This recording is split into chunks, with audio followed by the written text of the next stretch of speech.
Sandía, la cual forma parte del Congreso Descentralización y Disidencia. El día de hoy tenemos el honor de presentarles a Santo Miguelito,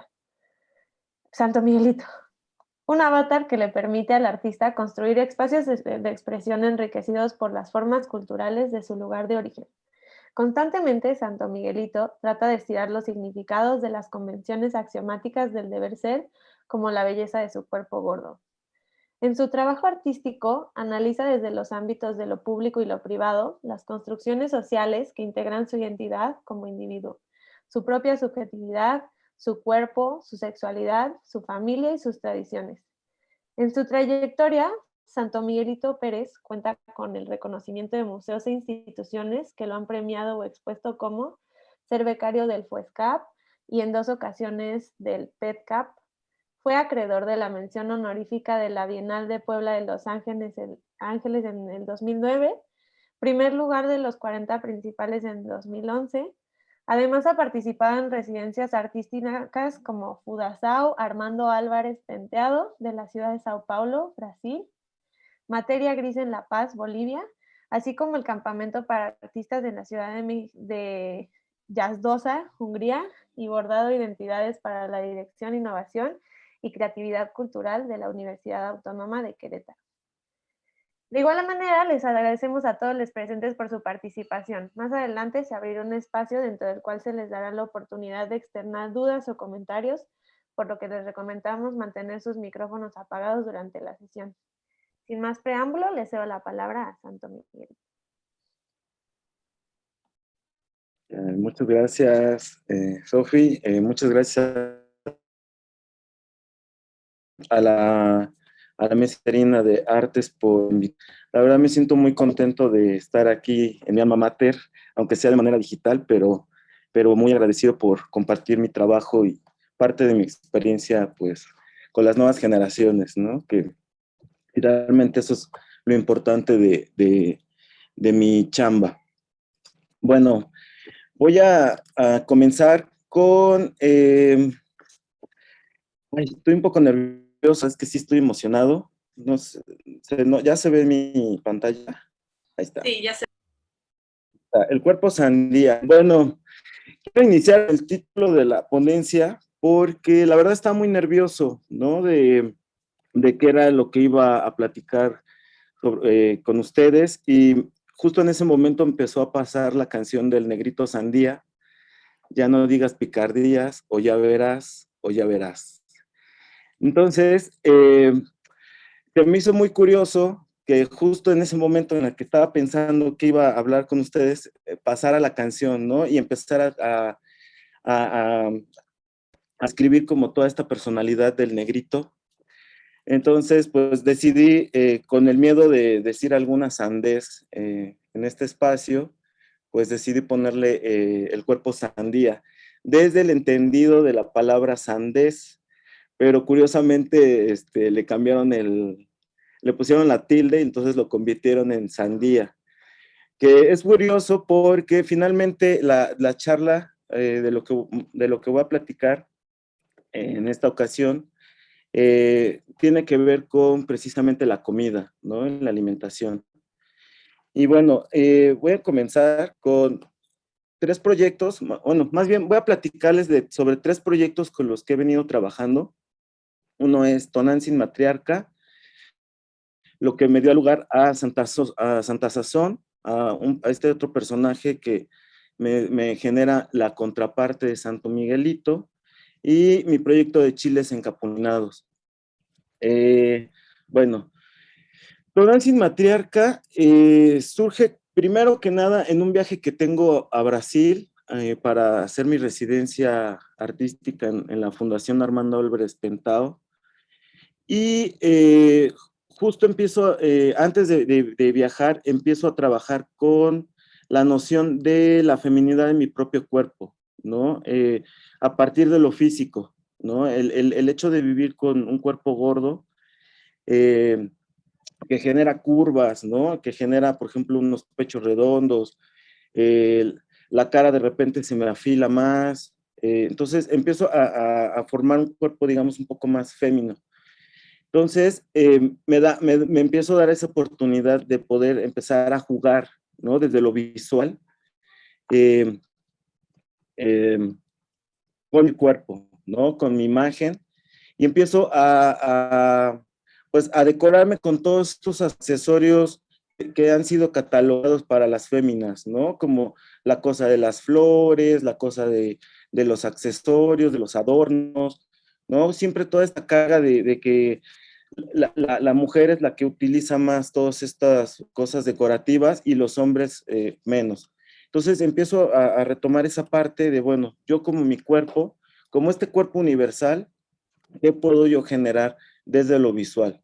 ¿No? Entonces empiezo a dejarme crecer el cabello. De hecho, esta es la segunda vez que me dejo ya de que crecer el cabello de forma más larga, pero en 2000, más o menos en 2009, 2010 fue cuando empiezo a tomar como conciencia de este tema y empiezo a jugar como con todas las posibilidades.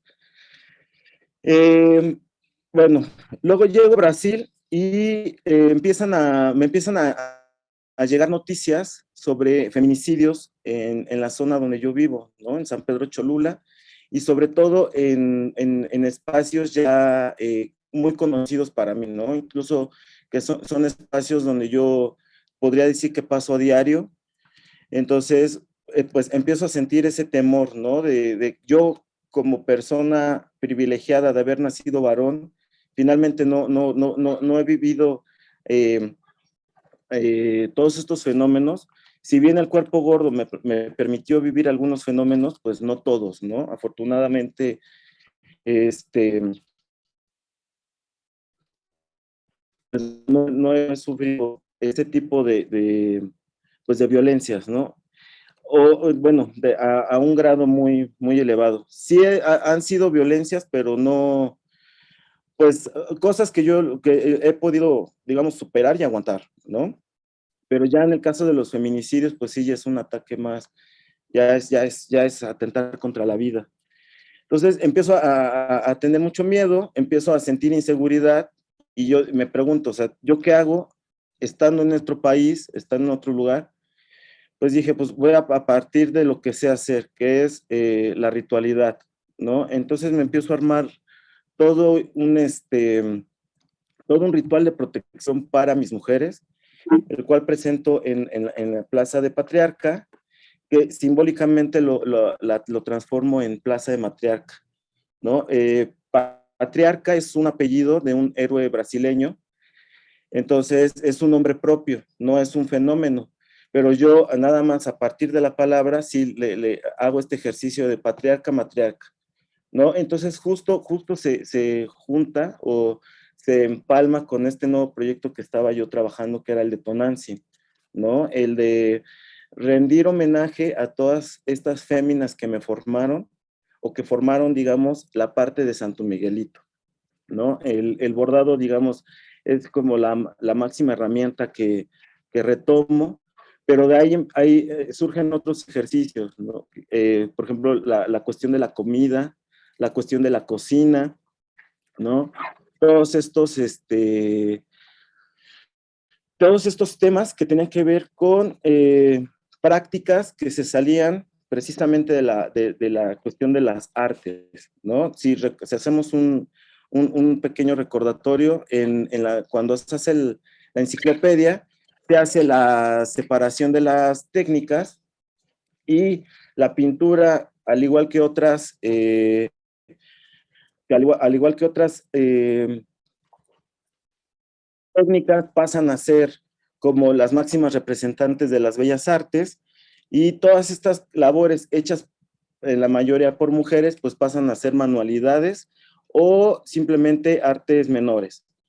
Entonces, digamos que en la carrera empiezo a darme cuenta de esos sesgos, y empiezo primero, a negarme un poquito a la pintura, ¿no? Finalmente la pintura no, siempre me genera hay una incomodidad muy extraña, no entendía el por qué, hasta mucho después entendí que, pues en realidad, si lo comparo, que no me gusta hacerlo, pero a veces es necesario, si lo comparo, por ejemplo, con el bordado, pues técnicamente es menos tiempo el que se lleva, ¿no? A la pintura. Los márgenes de error son más fáciles de manejar y manipular a diferencia del bordado, ¿no? Con el bordado, si uno se equivoca, pues es el triple del tiempo. Además de que bordas, tienes que desbordar. Entonces, los márgenes de error son, pues deben de ser menos o son menores, porque se cuida mucho más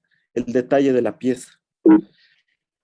Y bueno, como les decía, empiezo a jugar como con todas estas posibilidades de feminizar mi cuerpo y de utilizar como todos estos elementos que me ayuden a esta chamba, ¿no? En Bolivia me encuentro también con un fotógrafo y él me invita a hacer una sesión de fotos junto con la curadora de la residencia. Y aquí, pues, el ejercicio que me ponen es no hablar de la chola, pero justo yo estaba en ese proceso de hablar sobre las feminidades y pues llegar a La Paz y ver a este personaje con el sombrero, la manta, la falda toda bombacha, pues fue para mí un encuentro con una nueva feminidad, ¿no? Y sobre todo en, en, en, en gran masa, pues allá muchas de las mujeres andan vestidas así y representa todo un sistema de creencias, todo un sistema incluso de pues más bien que involucra muchas situaciones, ¿no? Desde política, desde cuestiones económicas, sociales. Entonces, la Chola es un personaje muy, muy importante. Entonces, pues para mí es imposible no tocar el tema. Entonces, hablo con la curadora y pido que por favor me dé chance de trabajar con el tema de la feminidad, ¿no? Y que me permita convertirme en una cholita. Y digamos, un sincretismo entre la chola y mi personaje favorito, que es la Guadalupe, ¿no?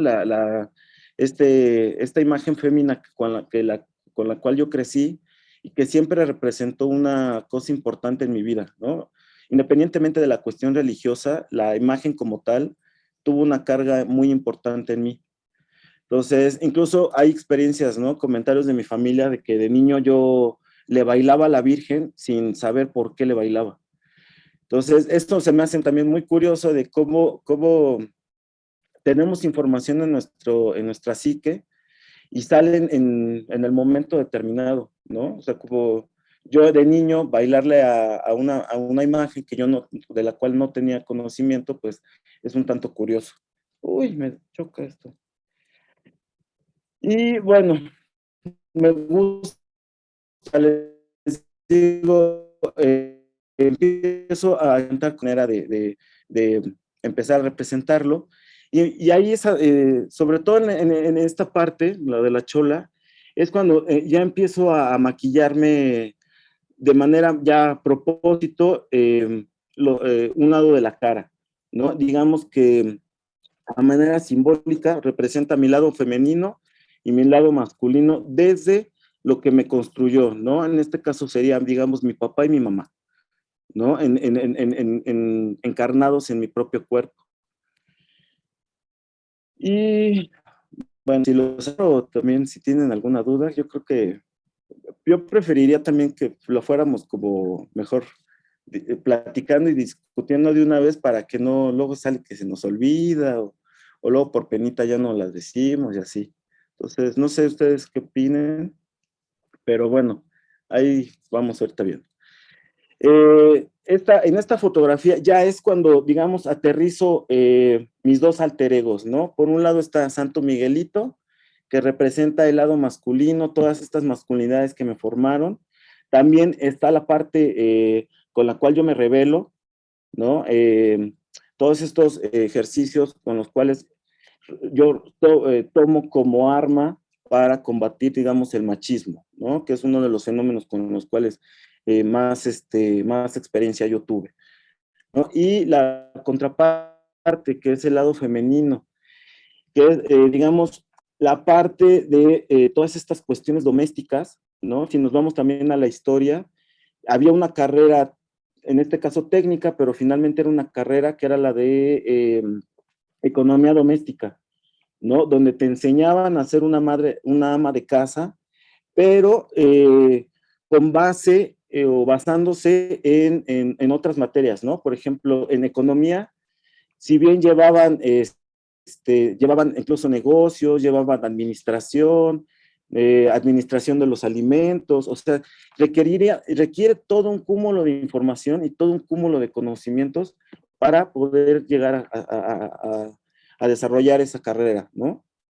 Obviamente, el final era que tú te convirtieras en una ama de casa exitosa y feliz, ¿no? Digamos que esa era la meta primordial de esta carrera técnica. Entonces, digamos, yo crecí con ellas, a lo mejor de manera indirecta, porque pues mi mamá no lo tenía como consciente como tal, pero sí tenía esas nociones, ¿no? De repente se empezó a meter a cursos de cocina, no iba a espacios, digamos, iba a espacios más públicos, ¿no? A casas de cultura, este, a, a centros, por ejemplo, a todos estos que abren, los que, por ejemplo, el IMSS tiene un espacio especial para donde te dan todas esas materias, ¿no? Todas esas posibilidades. Entonces mi mamá empezó a tomarlas, ¿no? Tomó cultura de belleza, tomó cocina, tomó manualidades, de una manera, les digo, como indirecta, para poder formarse como una ama de casa perfecta, aunque ya para mí ya era perfecta, ¿no? Porque mi mamá ya tenía todo un cúmulo de conocimientos previos, pero ella nada más lo hace para enriquecer esa parte, ¿no? Al final ya no ejerció, o ejerció, digamos, más como dentro de las labores domésticas, ¿no? Dentro de la casa.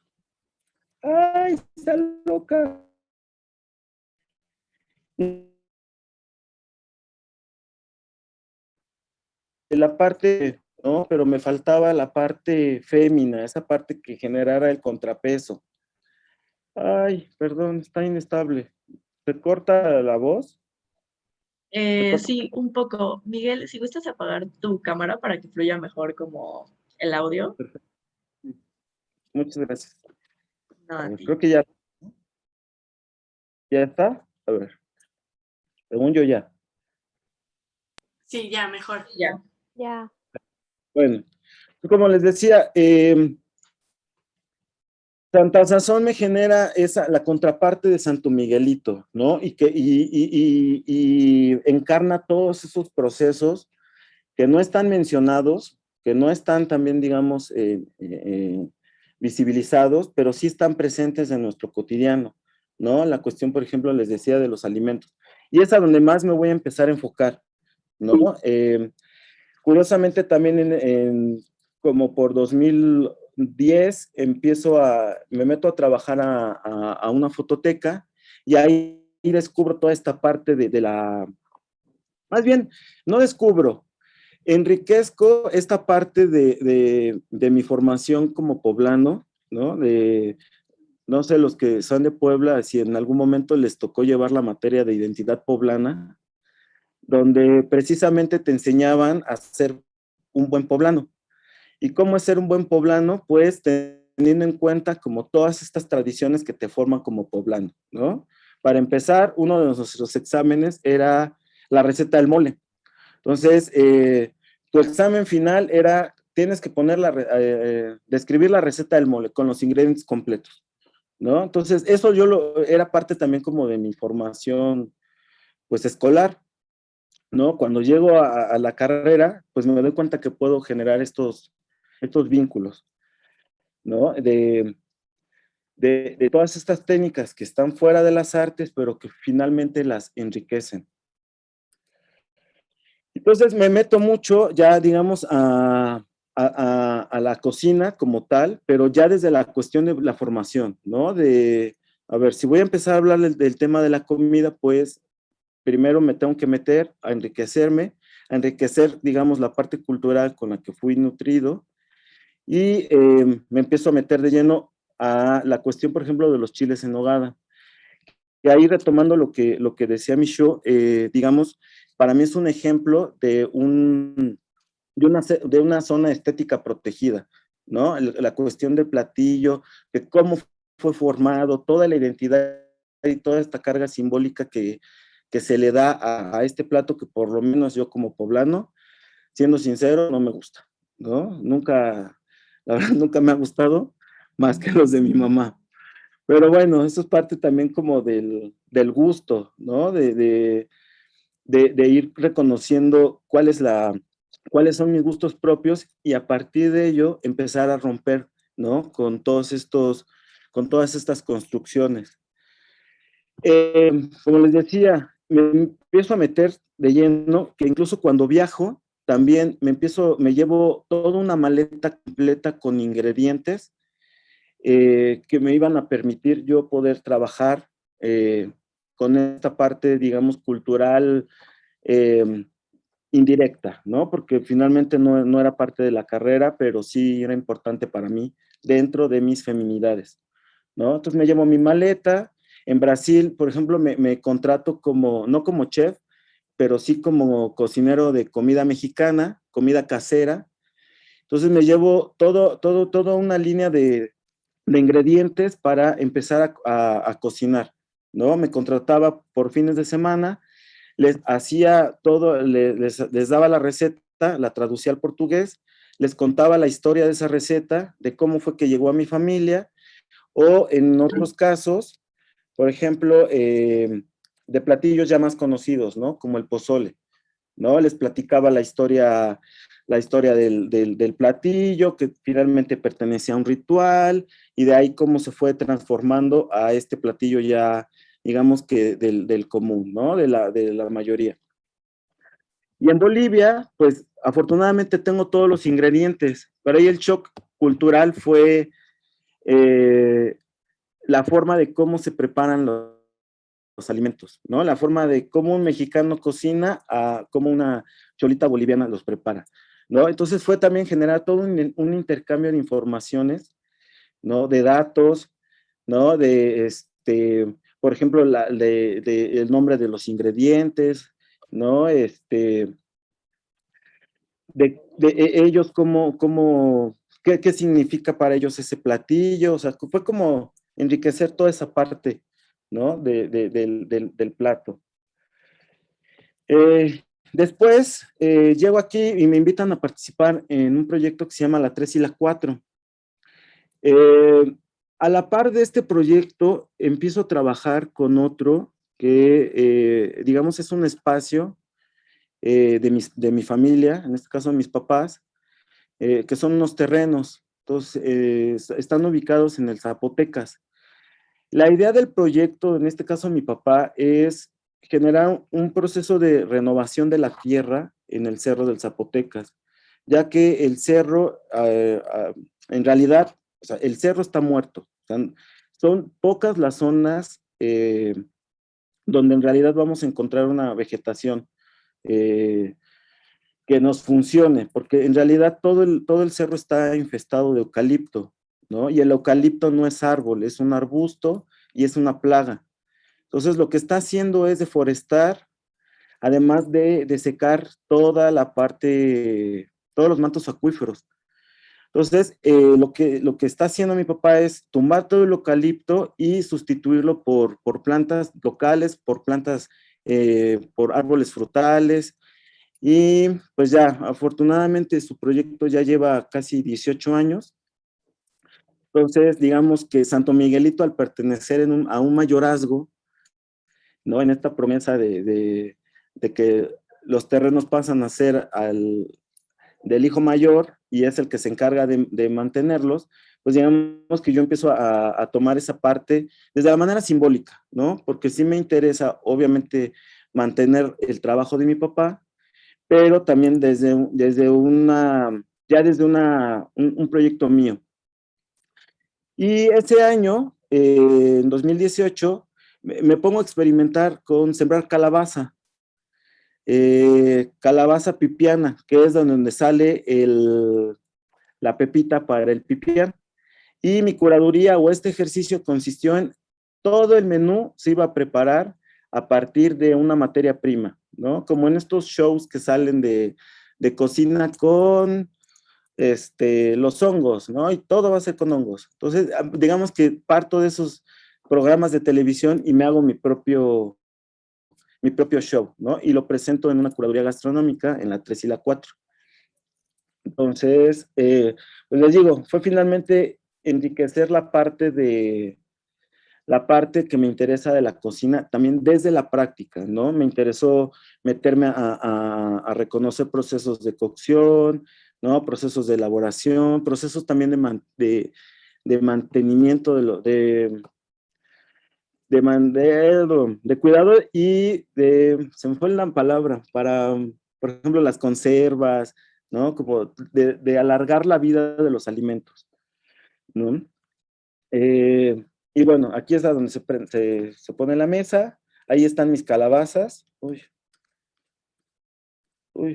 mis calabazas, parte de los adornos también de la mesa es utilizar la propia materia prima para volverlos mis centros de mesa, ¿no? Entonces, bueno, como les decía, los chiles en nogada, si bien son una cosa que mi familia hereda, pero lo adoptan muy bien, ¿no? De repente cada año se vuelven así los tradicionales.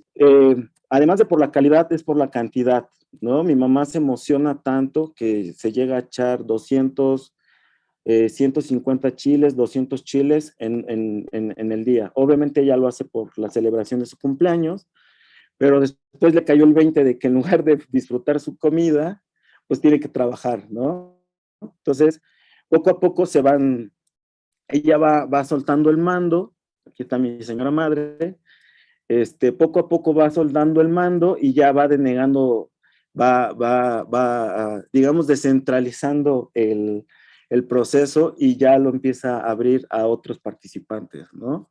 Digamos, en esta cosita como de la envidia de la cocina, ¿no? Yo no le doy mi información porque es sagrada y es mi receta única. Entonces, bueno, partiendo del chile en nogada, que les digo, es un platillo que si bien a mí no me gusta, pero sí se me hace muy curioso la forma en cómo fue construida su identidad, ¿no? Todos estos fenómenos que giran en torno a este platillo, ¿no? La cuestión de los mitos que se crean, ¿no? Todo este show. Entonces, partiendo, digamos, de la estructura del chile en nogada y tomando en cuenta también cierta parte de la producción de los terrenos de mi papá, decido yo crear el chile encapulinado y cuya materia prima en realidad es la fruta del capulín, ¿no? Es una fruta bastante conocida aquí en Puebla, pero únicamente para comerse la almendra, ¿no? Es una botana muy, muy, muy comida sobre todo por nuestros abuelos, ¿no? En realidad las generaciones más jóvenes ya casi no lo consumen precisamente por el cuidado de los dientes, pero los abuelitos todavía tienen, ¿no? Todavía tienen esta costumbre de consumir ese producto. Entonces se me hace curioso que finalmente es un producto que casi no se vende, pero que se sigue comercializando y mucha gente sigue viviendo también de la cosecha del capulín. Entonces descubro que la materia prima, la pulpa no se utiliza, no es no se utiliza ni para mermelada. Entonces, lo que yo hago en 2018, junto con la curaduría, a partir, como les decía, de la materia prima, decido empezar a experimentar con el capulín, ¿no? Me hago una mermelada, de repente empiezo a combinarla con los guisados y empiezo a seguir la misma estructura que el chile, ¿no? Empiezo a fusionar platillos, empiezo a experimentar con los ingredientes y al final, pues resulta un nuevo sabor, un nuevo platillo, que sí, les voy a ser sincero, al principio lo pensé como la competencia del chile en nogada, ¿no? Pero, pues sí, era muy egoísta de mi parte y era muy vanidoso. Entonces, decidí nada más dejarlo como una alternativa más dentro de esta amplia gastronomía, ¿no? Dentro de esta amplia tradición culinaria que tenemos. Otro fenómeno que también me ayuda a poder aterrizar mi platillo es el chile de Aguascalientes, que copia exactamente la misma estructura que el chile en nogada, ¿no? ¿Y cuál es o sea, en realidad, para que cumpla digamos, con el título de chile local o de platillo local, tiene que cumplir con tres requisitos. El primero, que tiene que ser un chile de tiempo, ¿no? Tiene que ser un chile local y de temporada. Dos, el relleno tiene que ser con picadillo, molinillo o con carne deshebrada. Aquí ya depende del gusto, pero es forzoso que lleve la carne. Y tres, la salsa. Obviamente, siguiendo lo mismo que los otros, tiene que ser con productos locales. En cuestión de la carne se pone ahí un paréntesis, porque digo, si nos vamos a la tradición, pues por ejemplo, mucha de la carne también era exportada, era importada de otros lados, ¿no? Después Puebla se vuelve todo un sistema de comercio y de crianza de cerdos, precisamente por la gran demanda, ¿no? Del consumo de carne. Entonces, bueno, partiendo de esos tres elementos, que es lo mismo que también el chile de Aguascalientes retoma, digamos, yo parto también de eso, ¿no? Pero la única diferencia es que mi chile es atemporal y es un chile que se va adaptando a la temporada.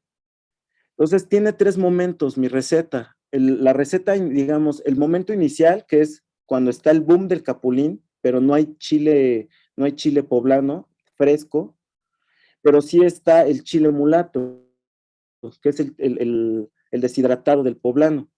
Y ahí, eso me importa mucho tomar el chile seco, porque ahí también va todo un cúmulo de información, ¿no? De mantenimiento de la comida, ¿no? Tiene que ver con procesos de alargar la vida del alimento. Entonces, digamos, mi receta original parte del chile seco, se rellena con fruta del capulín, con la fruta que se da en mi terreno, o en este caso en los terrenos de la zona, que es durazno, manzana, tejocote, ciruela y el capulín, ¿no? Y con la almendra, eso sí es la materia prima utilizada por excelencia aquí en México, bueno, más bien como botana, yo lo tomo ya como una materia prima a la par de la nuez, ¿no? Entonces, incluso hasta me mando a hacer unos molcajetes especiales para trozar mi capulín, o sea, le doy ya toda una presentación y toda una narrativa al chile, ¿no? Me invento una historia también, ¿no? Al igual que la del chile en nogada, aquí me creo una receta y se la adjudico a una de mis tatarabuelas, que curiosamente ella nunca cocinó, ella más bien era comerciante. Entonces, todos los alimentos ella los mandaba a comprar, muy pocas veces ella cocinó, pero le doy, digamos, la carga simbólica a ella, ¿no? Como cubriendo esta necesidad o cubriendo como esa parte de lo que le faltó a ella, lo pongo entre comillas, de ser mujer, ¿no? El ser mujer de la época, ¿no? El que ella no cocinara en sus épocas, pues ya también era ir contra el sistema, ¿no? Porque era también mal visto que una mujer no atendiera a su casa. Y bueno, no me quiero extender mucho, pero aquí está también parte del proyecto del terreno de mi papá, ¿no? Que como les digo, también yo ya también soy parte de él. Descubro también que la cuestión actual de la temporalidad de los ingredientes ya es nula. Finalmente, el cambio climático sí es un fenómeno que ya se está viviendo y sobre todo la tierra nos da el mensaje, la tierra es la que nos dice cómo está el clima, ¿no? Cómo va a estar el agua, ¿no? La fruta, ¿no? Los procesos de floración, todos estos fenómenos nos van a indicar cómo va a estar el clima. Entonces, digamos que eso yo ya lo estoy aprendiendo a partir ya de la práctica, de estar metido.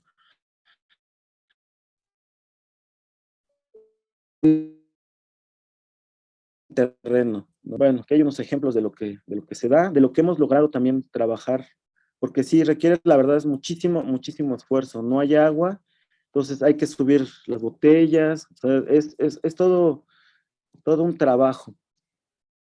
Y bueno, aquí ya está, digamos, mi primera temporada. Afortunadamente fue muy bien recibido el platillo. Esta es, digamos, la inauguración en mi casa. Las fotos, discúlpenme, pero como tampoco tengo la costumbre de tomar registro, me gusta más a partir de lo que me mandan. Entonces, estas fueron fotos que tomé de internet, ¿no? Del Facebook de mis amigos. Eh, También tuve una presentación en Art Base. Aquí ya pude aterrizarlo más como ya un proyecto, digamos, ya más cercano a lo que yo quería, ¿no? Que era jugar con la cuestión de la ritualidad, jugar con la cuestión de la mesa, jugar con la cuestión del espacio, con de las artes como o un museo y insertar, digamos, ahí mi producción, ¿no? Mi producción como completa. Y aquí hay otro de los, este también les digo, fue parte de la temporada, ¿no? Y jugar con la cuestión de la mesa, ¿no? Con los elementos del lugar donde yo llegaba, qué elementos yo podía utilizar para yo poner mi mesa, ¿no? Entonces, fue también interesante porque era a partir de los recursos que yo contaba con el momento, ¿no? La vajilla o los platos, algunos elementos que yo me pude llevar, ¿no? Las esculturas, o sea, fue como con lo que en el momento a mí me nacía montar la mesa. Y bueno, tenía más cuestiones, más notas y más de autores, pero la verdad se me fueron como irlos intercalando. Pero bueno, me interesa mucho jugar con todas estas variables y con todas estas posibilidades. Uno, porque inconscientemente sí se genera una disidencia, ¿no? El que yo insertara este platillo primero como enemigo del chile en nogada, pues eso ya me genera como otro potencial, ¿no? Dos, me eché también toda una discusión sobre todo con los puristas de la cocina y los puristas de las recetas, porque finalmente mi proyecto tiene mi diferencia, por ejemplo, de la otra receta, ¿no? Otro de los fenómenos que también me motivan a trabajar este proyecto es cuando uno tiene la posibilidad de viajar y comer comida mexicana en otros lados, esa es la parte interesante, ¿no? Porque finalmente no estás comiendo comida mexicana, estás comiendo una adaptación con los ingredientes locales, pero hechos aquí, pues sí, precisamente tendría que ser una persona conocedora del platillo. Entonces, una discusión que yo me aventé con una amiga historiadora del arte fue que lo que yo preparé en Brasil no eran chiles en nogada, y eso es obvio. Lo que yo preparé en Brasil fueron pimientos en nogada, y partí de la misma estructura. Y aquí lo interesante de la discusión fue que yo, al ser poblano y al tener como el conocimiento previo de todas estas mujeres que me formaron, pues yo digamos, yo ya tenía el derecho de poder llamarlo eh, platillo poblano, hecho en otro lugar, ¿no?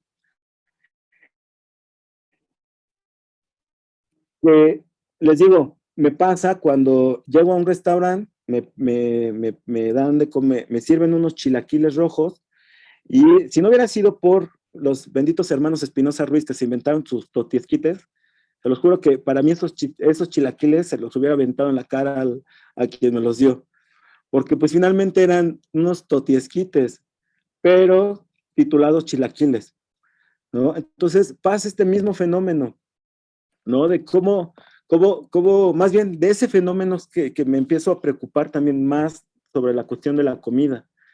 Por eso decido llevarme ingredientes desde aquí, empiezo a hacer también una selección, por ejemplo, de lo que es difícil encontrar en otros lugares, ¿no? Por ejemplo, la cuestión de las hierbas.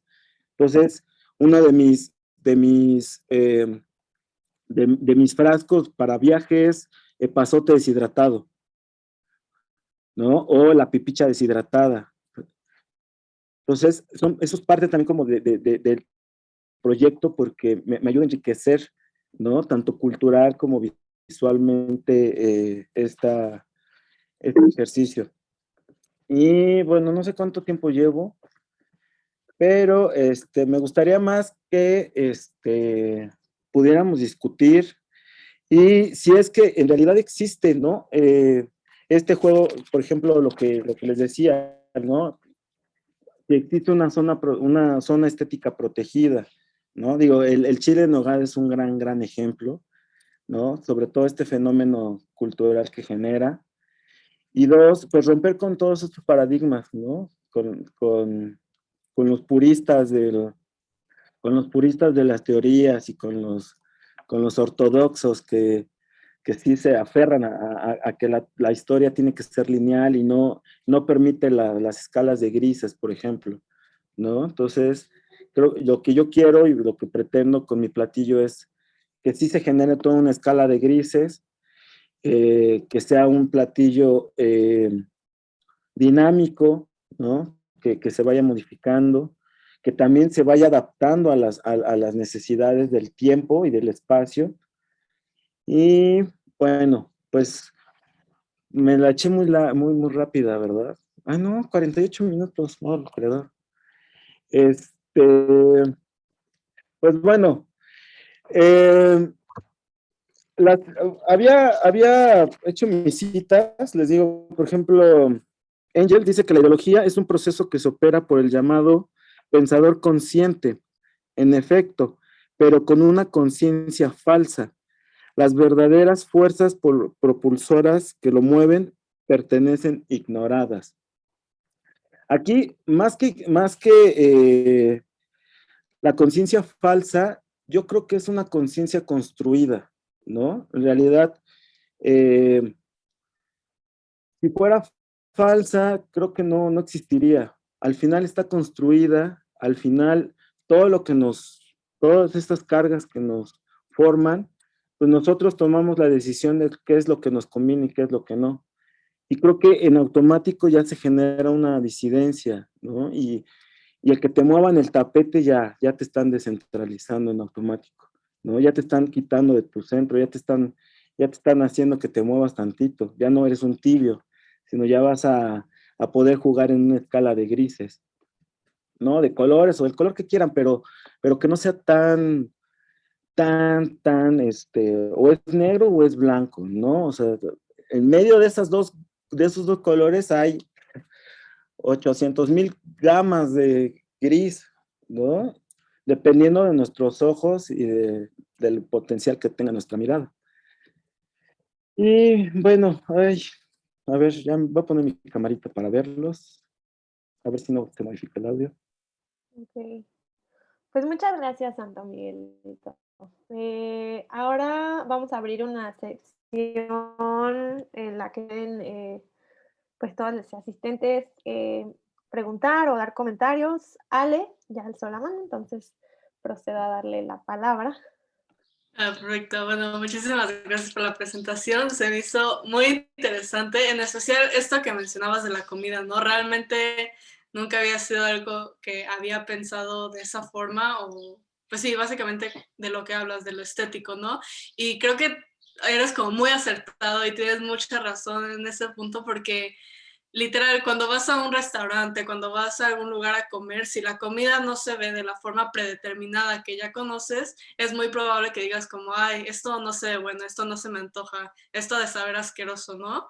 Y es algo que realmente no estamos como 100% conscientes de eso, ¿no? De esas emociones que sentimos cuando vemos algo diferente, en especial cuando es algo que comemos. Y lo mismo, o sea, ahorita me empecé a preguntarme con lo que mencionabas de que los chiles de nogada, solo que los únicos que te gustaban eran los de tu mamá, ¿no?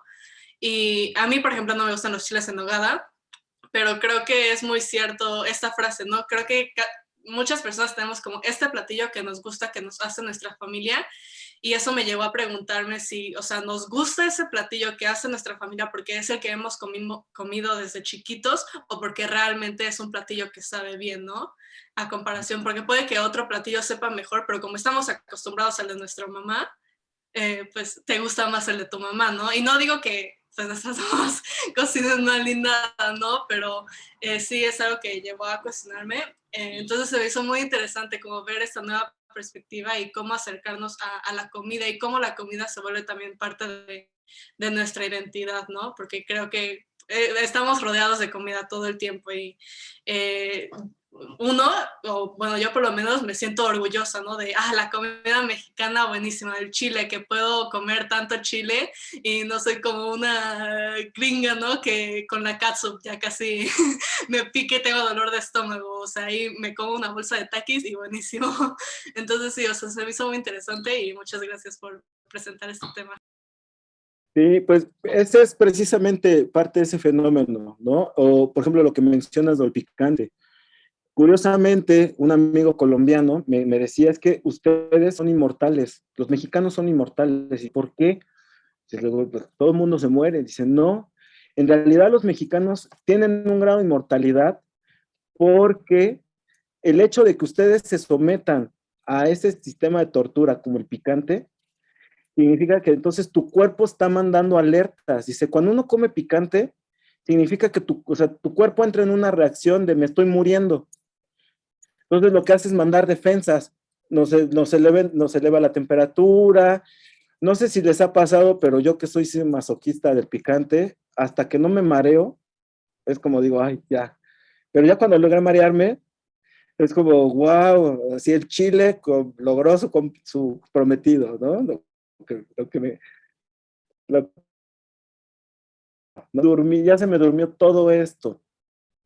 Me decía mami, es que en realidad eso, si bien también están generando anticuerpos, ¿no? Les ayuda también a otras cosas, digo, gastrointestinal,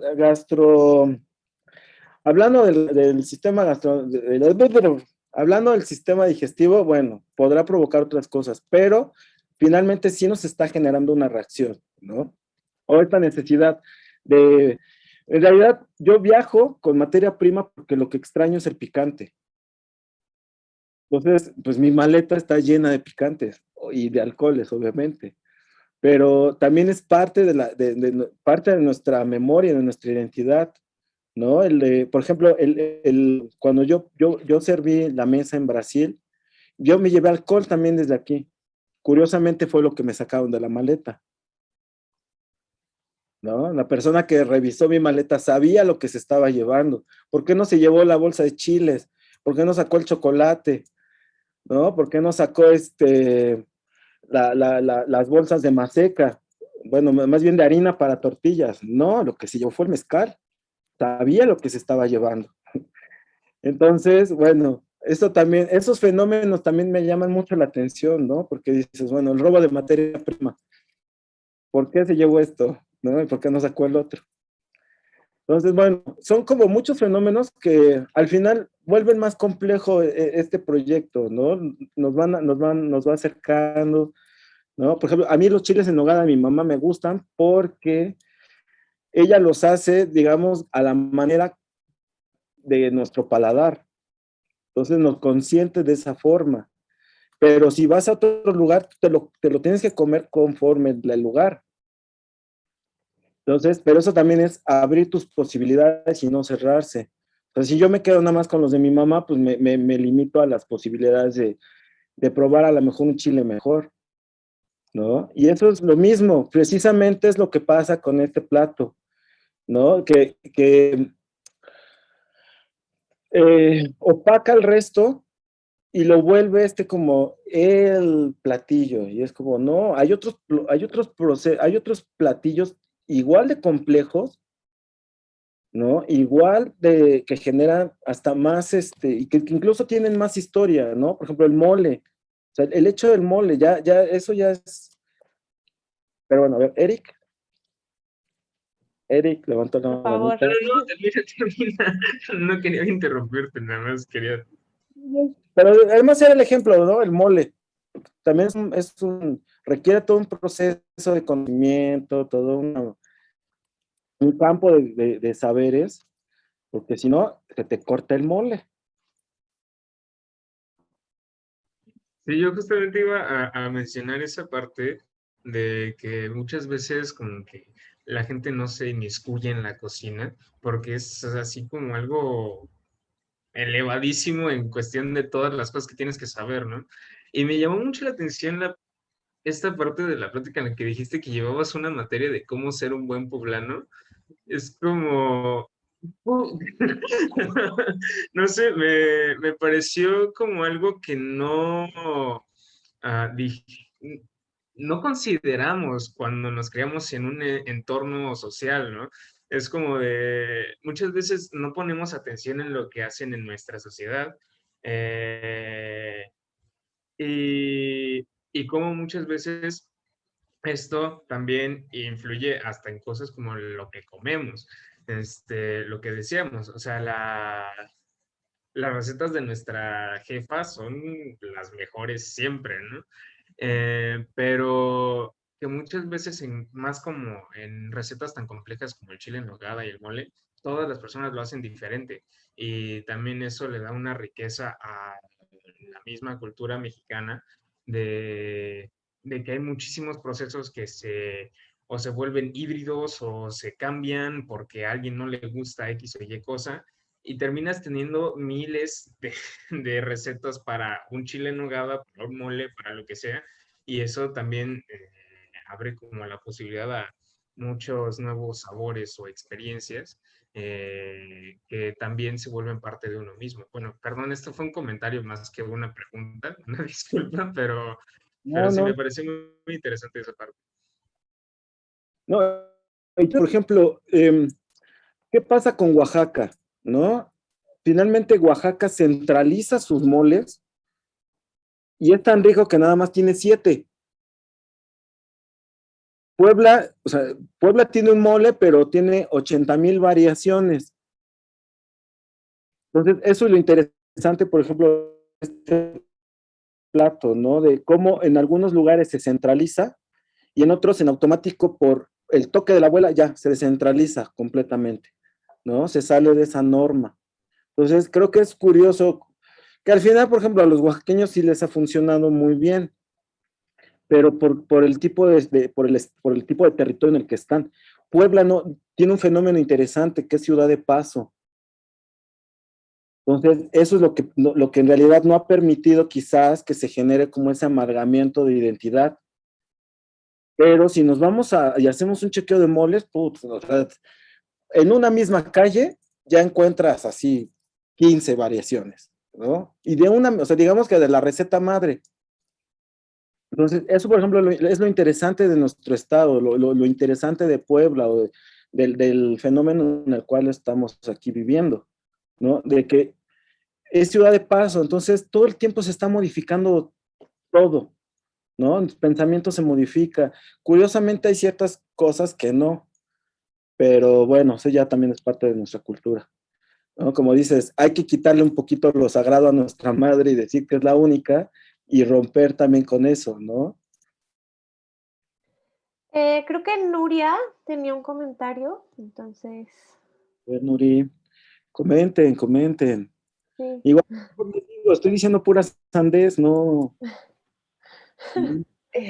No, ¿cómo crees? Nuria, yo, dicen, bueno, yo creo que a mí me pareció como muy interesante. A mí me gusta muchísimo cocinar también y sin duda como artista también ha sido importante en mis procesos de trabajo, entonces sentí como varios momentos de despejeo, ¿no? Y creo que es interesante ver cómo tú resuelves, me gustó mucho como la idea de la mesa, ¿no? Que también no solo el alimento es parte de la pieza, sino el mantel, el decorado, todos los objetos que empiezan a habitar ese espacio, ¿no? Que tiene un poco como de espacio ritual, ¿no? Pero también performático, ¿no? El acto es como montar un escenario para que las cosas ocurran, ¿no? Para que los sabores sucedan. Y bueno, también me hizo pensar mucho en la relación de viajar con con la cultura que uno tiene, la cocina como tiene.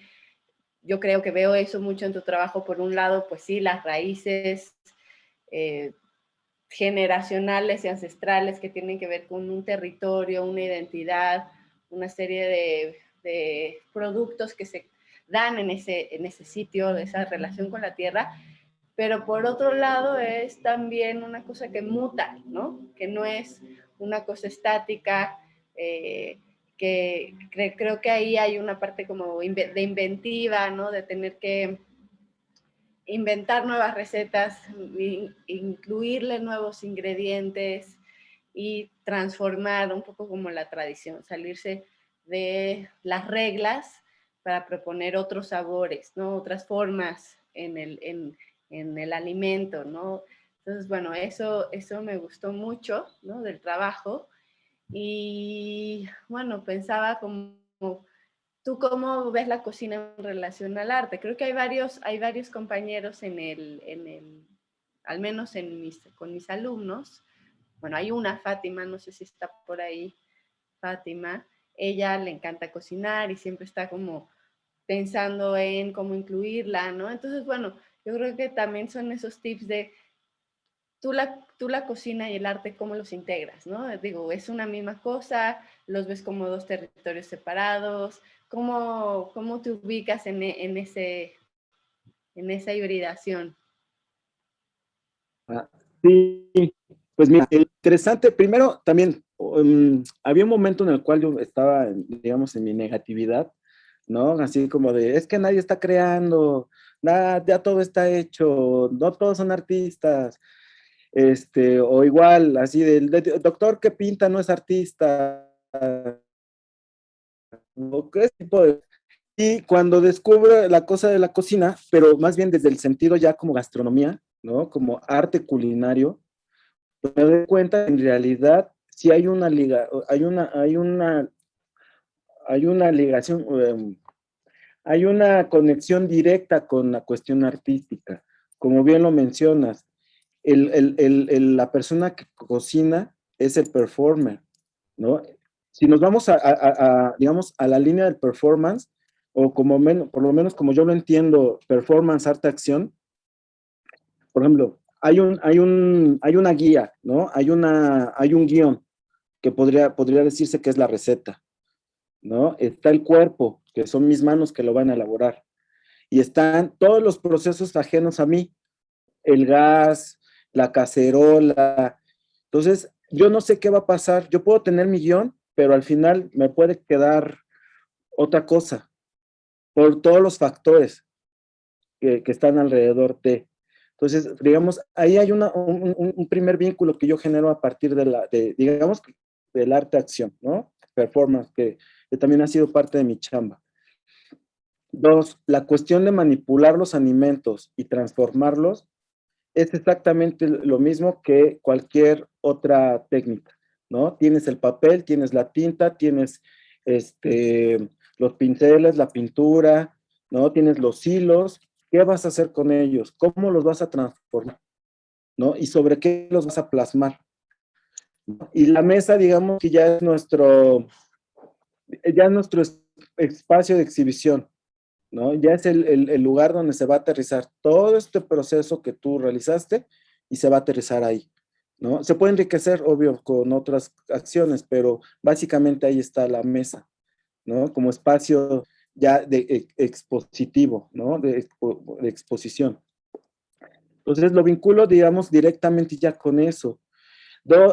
A mí, por ejemplo, no me interesó mucho desde joven, muy joven, que me metiera, por ejemplo, para chef, pero a mí no me gustaba, o sea, nunca me ha llamado la atención cocinar para muchos. Si bien lo traigo mi familia, porque pues ya vieron el ejemplo de mi madre, ¿no? Vengo de familia grande, donde, o sea, una fiesta de 15 años es porque van a hacer ollas de mole, o sea, es muy grande la familia. Entonces, y sobre todo se mantiene esa tradición de que a todos se les da de comer y a todos se les da el topercito y a todos se les pone el itacate. Entonces, eso, por ejemplo, me gusta mucho y me siento orgulloso y creo que es un gran honor, ¿no? El de poder yo tener una familia así, al igual que muchos. O sea, a mí me enorgullece y me llena de muchas satisfacciones. Pero bueno, entonces ahí está la vinculación completa, ¿no? Lo que sí, y eso es en cualquier área, no puedes hablar de lo que no conoces. Eso desde que llegué a la carrera me quedó muy claro, el de tema que no conozco, tema del cual no voy a hablar. Entonces me meto de lleno a investigarlo, ¿no? A buscar como a dónde me van a agarrar para que no me agarren, pues ahí, o sea, ya tener previsto como todos esos puntos. Entonces, es lo que me ha llamado la atención. A lo mejor los de autores son muy malos, pero sí de experiencias y de historias de vida, por ejemplo, sí me sé muchas. Y ya nada más como para cerrar la relación con el público, ¿no?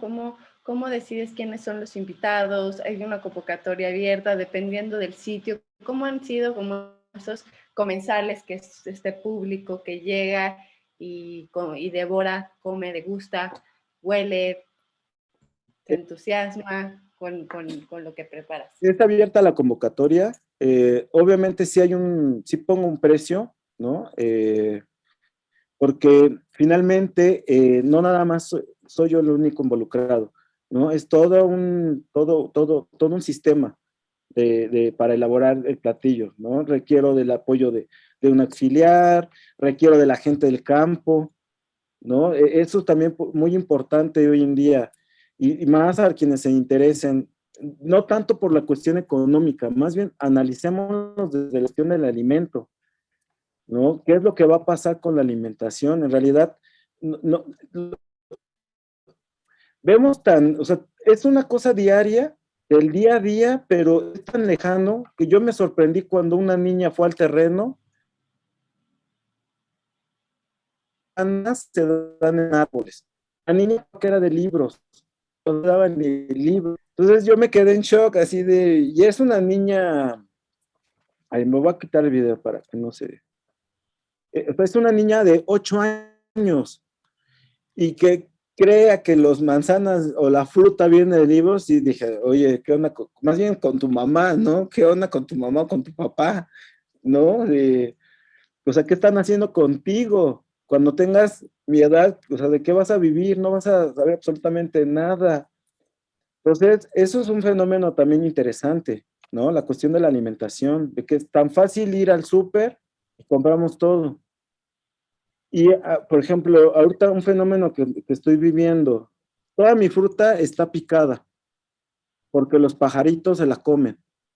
Si eso yo lo presento en el mercado, me lo avientan, porque la gente no está acostumbrada, más bien ya se acostumbró tanto a esta cuestión estética de la fruta mega hiper anabólica, que cuando ves un durazno real, picadito por el pajarito medio prietito, ya es lo peor, ¿no? Entonces es también cambiar el imaginario de la gente, ¿no? Yo, por ejemplo, los invito a que vayan al terreno, a piscar, a que vayan a tenderse abajo del árbol, a ver cómo crecen. O sea, eso, por ejemplo, para mí es una experiencia religiosa.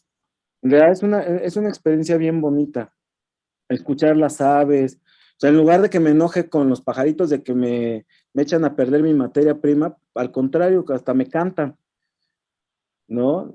Ahí está un meme de que a lo mejor me están recordando otras cosas, pero se oye bonito y me tranquiliza. Entonces, es fijarse muy bien en eso, es tomar en cuenta de dónde viene, y es en verdad la base de, o sea, fijarse muy bien, tomar como en cuenta todos esos detalles. Y bueno, ya para no divagarme, perdón. No. Jennifer, Jenny. Hola, sí. Hola, Jenny. Pues nada, primero que nada me dio mucha risa tu comentario sobre tu mamá que hacía 200 chiles en nogada. Me pareció muy chistoso porque mi abuela es exactamente igual, pero ella sí no se mete nadie con su cocina, ¿no? Pero mi pregunta va más enfocada a tu parte de trabajo sobre tu feminidad y toda esta como experimentación. ¿Cómo fue que pudiste presentar tu trabajo, tu proyecto, lo que sea, a las comunidades? Porque pues siento que están como muy arraigadas todos los pueblos y todo sobre el machismo, que no sé si generó como un impacto o te recibieron o la mente muy abierta. ¿Cómo fue ese proceso?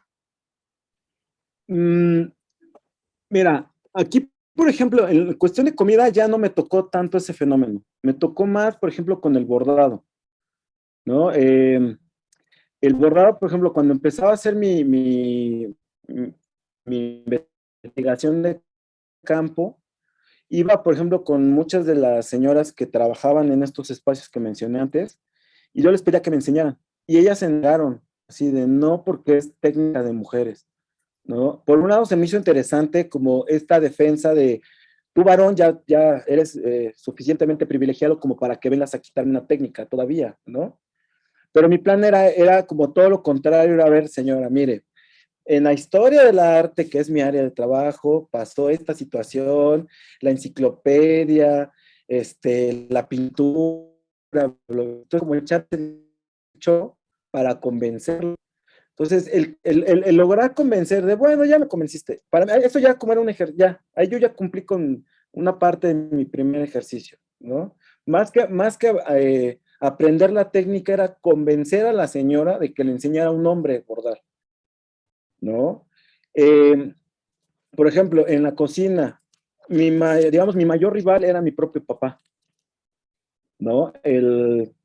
Precisamente en esta cosa del mayorazgo, el hombre mayor no debe cocinar. Para eso están el resto de sus hermanos. Entonces, digo, si yo hubiera seguido ese mismo pensamiento, pues yo estaría aquí nada más sentadito que me estuvieran yendo las uñas. Entonces, pero fue romper también como con todo eso, ¿no? O sea, mi primer lucha fue contra él, ¿no? El que llegara a la casa y que me viera a cocinar, hasta quedarme más tiempo o ponerme a cocinar. Uno, pues, para provocarlo, o sea, era provocarlo. Entonces, el que poco a poco ya él fuera cambiando su mentalidad, pues ya para mí es un gran logro, ¿no? O que mi propia familia genere ya un cambio de chip, siento que o sea, ya ahí hay un avance. Ya si poco a poco se va abriendo a mi colonia, qué mejor, ¿no? Pero siempre mi primer filtro va a ser mi familia. Entonces, digo, eso es como para ver si contesto un poquito tu comentario, o si se acerca, porque finalmente, digo, mi familia ha estado muy, muy involucrada con estos sismos. Entonces, ha sido mi primer filtro, mi primer trinchera que vencer. Sí, muchísimas gracias. No a Vale, ti. pues, ¿alguien más quiere comentar? Ale Grr, así se llama, o alguna vez, hace rato comentó, ahorita que mencionaban el mole, me acordé del mole del chef Enrique Olvera.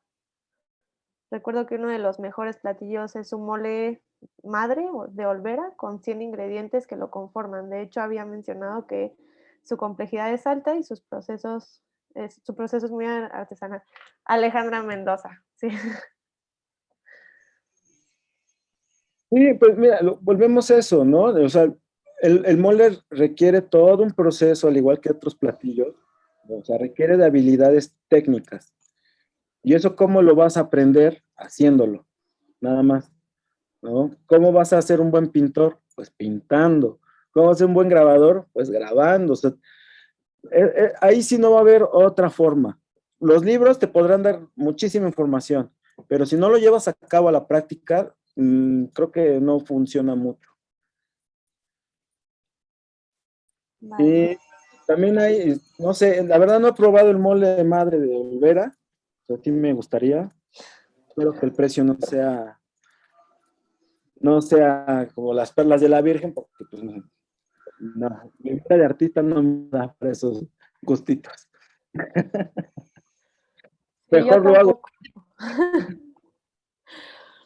Pues bueno, para finalizar, queremos agradecer de antemano al invitado de Santo Miguelito, formando parte del Congreso de Artes de Descentralización y Disidencia, y por tomarse tiempo de asistir, así como de compartir un poco de su conocimiento y procesos. Asimismo, agradecemos a los estudiantes y profesores que asistieron a la charla, al Departamento de Artes por su apoyo en el proceso de logística y a Logística de Eventos y Relaciones Públicas por supervisar y estar pendientes en todo momento.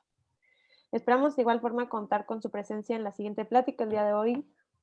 A las 18 horas vamos a tener a Fabián Chaires, muy polémico. Es por la misma liga, Sí. entonces también los esperamos. Sí, muchísimas Para que gracias, sepan. Santo Miguelito. Fue una increíble plática. ¿Puedo hacer una pregunta última? Sí, claro que sí. Es que como no alzaste la mano, Carlos. Sí, pero ahorita creo que ya la sé. Sí. Miguel, te felicito de antemano porque creo que es interesante cómo logras crear en cada proyecto nuevo que haces un conglomerado de situaciones que lo conforman como una totalidad, ¿no?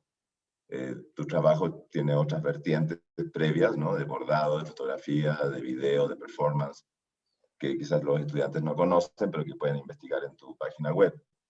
Lo que me parecía muy interesante es un poco lo que aportaba Nuria de cómo, más allá de ser artearia o no, cómo es un campo performativo de las artes plásticas, ¿no? Y lo que me parece interesante en tu trabajo en general es que logras unir partes personales con partes de la historia del arte y con parte de una pertenencia a una comunidad, que creo que eso es algo que muchos artistas olvidan, la relación de pertenecer a la comunidad.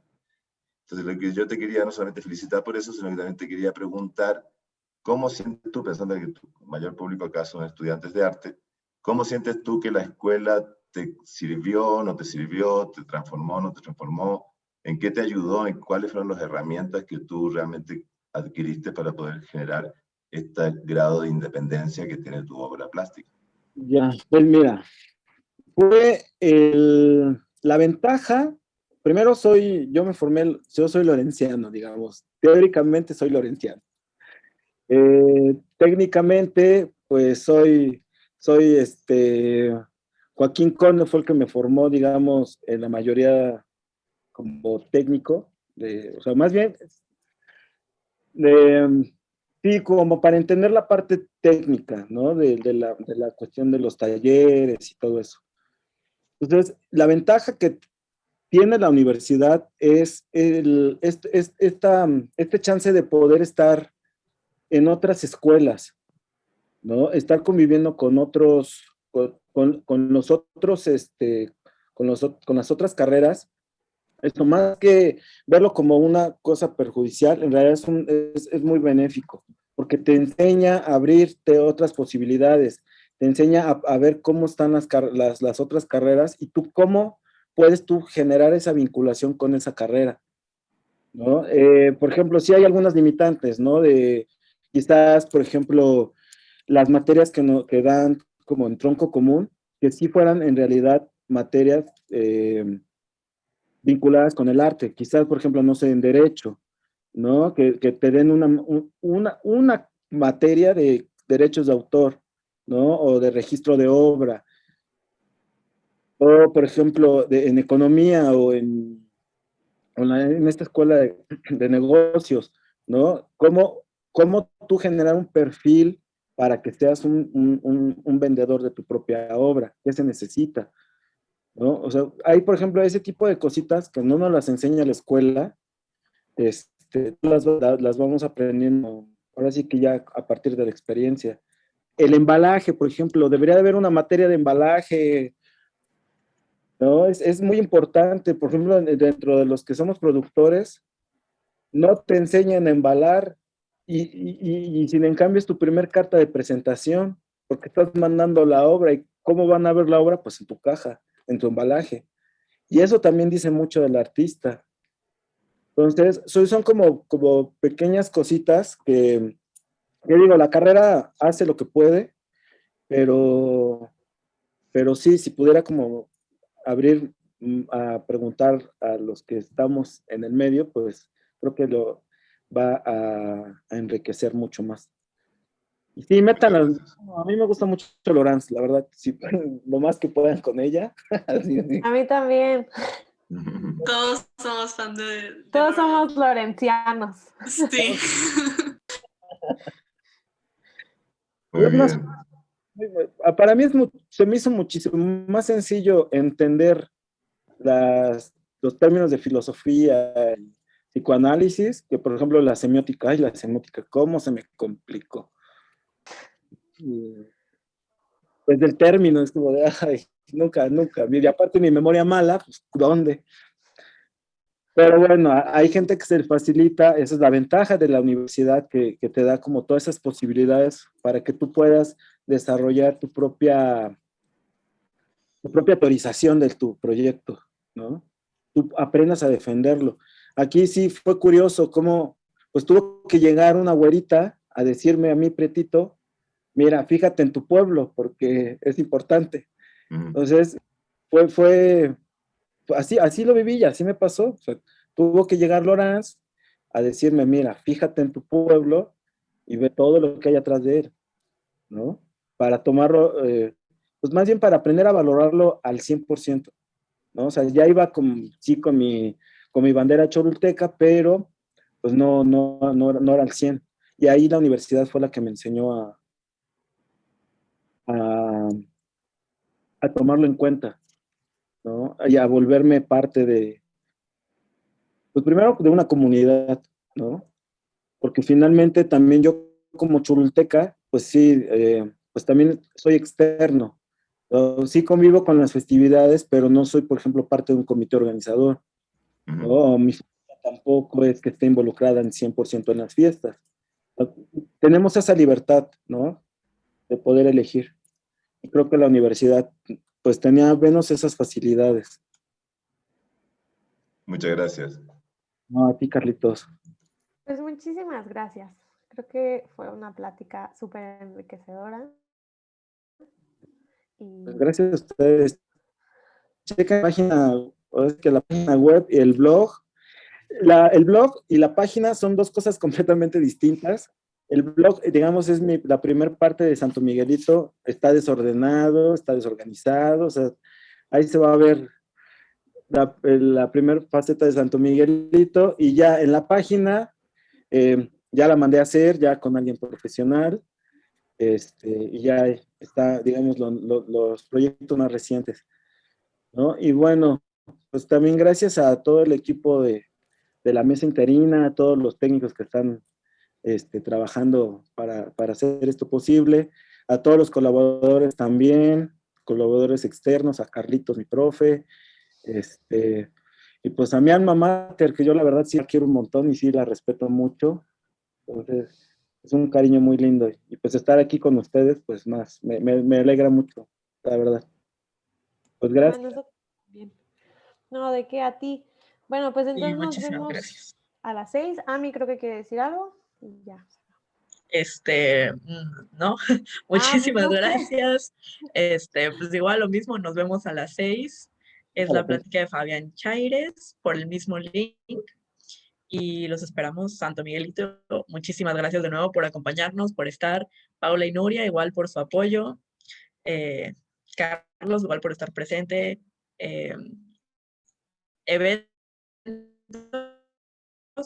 muchísimas gracias por siempre estar al pendiente y pues gracias a todos los asistentes. Buena tarde. Bye. Gracias. Gracias, Paula.